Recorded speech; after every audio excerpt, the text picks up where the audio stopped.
Weekend എപ്പിസോഡിനകത്ത് എയറിലാവാൻ പോകുന്നത് ആരൊക്കെയാണ് എന്നൊരു സൂചനയൊക്കെ പ്രോമോകളുടെ രൂപത്തിൽ ബിഗ് ബോസ് ഓൾറെഡി പുറത്തു വിട്ടിട്ടുണ്ടായിരുന്നു ഈ കുറച്ച് മണിക്കൂറുകളായിട്ട്. അതിൽ തന്നെ ടിക്കറ്റ് ഫിനാലയിൽ ഏറ്റവും അധികം ഗ്രൂപ്പിസം വന്ന ടിക്കറ്റ് ഫിനാലെ എന്നൊരു ചീത്തപ്പേര് നമ്മുടെ സീസൺ 6 സെൽഫിഷ് ആയിട്ട് കളിക്കേണ്ട ഒരു സെറ്റ് ഓഫ് ടാസ്ക്സ് ആണ് ടിക്കറ്റ് ഫിനാലെ. അത് നമുക്ക് എല്ലാവർക്കും അറിയാം. അതിൽ വിട്ടുകൊടുത്ത നന്മമരം ഗെയിം കളിച്ചവരെയും അനിയത്തിക്ക് ഒരു അക്കൗണ്ട് പദ്ധതി ഇട്ടവരെയും അനിയത്തിക്ക് ഒരു വീട് പദ്ധതി ഇട്ടവരെയും ഒക്കെ ലാലേട്ടൻ എയർ കയറ്റുന്നുണ്ട്. സായി ആൻഡ് സിജോ ശശി കോംബോ ഉറപ്പായിട്ടും എയറിലാവുന്നുണ്ട് ഇന്നത്തെ എപ്പിസോഡിനകത്ത്. കാരണം ഞാൻ പറഞ്ഞത് തന്നെയാണ്, ഇത്രയേറെ ഗ്രൂപ്പിസം വന്നൊരു ടിക്കറ്റ് ഫിനാലെ മലയാളത്തിൽ ഒരു സീസണിലും ഉണ്ടായിട്ടുണ്ടാവില്ല. പിന്നെ നമ്മുടെ ജാസ്മിൻ എയറിലാവുന്നുണ്ട്. ആ ഒരു ഗ്രാഫ് പ്രസന്റ് ചെയ്യുന്ന സമയത്ത് ജാസ്മിൻ പറയുന്നു ലാലേട്ടൻ എന്തോ കാര്യത്തിന് എന്നോട് കലിപ്പായല്ലോ എന്നിങ്ങനെ. അപ്പൊ ഉടനെ ലാലേട്ടൻ അങ്ങനെ എന്തോ കാര്യത്തിനൊന്നും അല്ലല്ലോ ഞാൻ ദേഷ്യപ്പെട്ടത്, കാര്യമുള്ള കാര്യത്തിന് തന്നെയാണ് ഞാൻ അന്ന് ദേഷ്യപ്പെട്ടത് എന്ന രീതിയിൽ പറയുന്നു.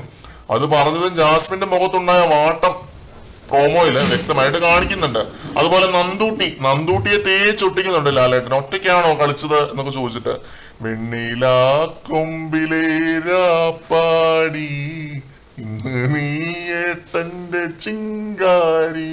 ഇന്നത്തെ എപ്പിസോഡ് കഴിയുമ്പോൾ വീണ്ടും ഈ ഒരു പാട്ട് ട്രെൻഡ് ആവുമെന്നാണ് കേട്ടോ തോന്നുന്നത്. കാരണം നന്ദനയുടെ എവിക്ഷൻ ഒക്കെയാണ് ഇന്ന് നടക്കാൻ പോകുന്നത്. ലാലേട്ടൻ വാരിയെടുത്ത് വെണ്ണില കൊമ്പിൽ കയറ്റാനുള്ള എല്ലാ സാധ്യതയും കാണുന്നുണ്ട്. അപ്പോൾ ഇത്രയുമായിരുന്നു പ്രോമോകളുടെ അപ്ഡേറ്റുകൾ. കൂടുതൽ അപ്ഡേറ്റുകളുമായിട്ട് വീണ്ടും കാണാം.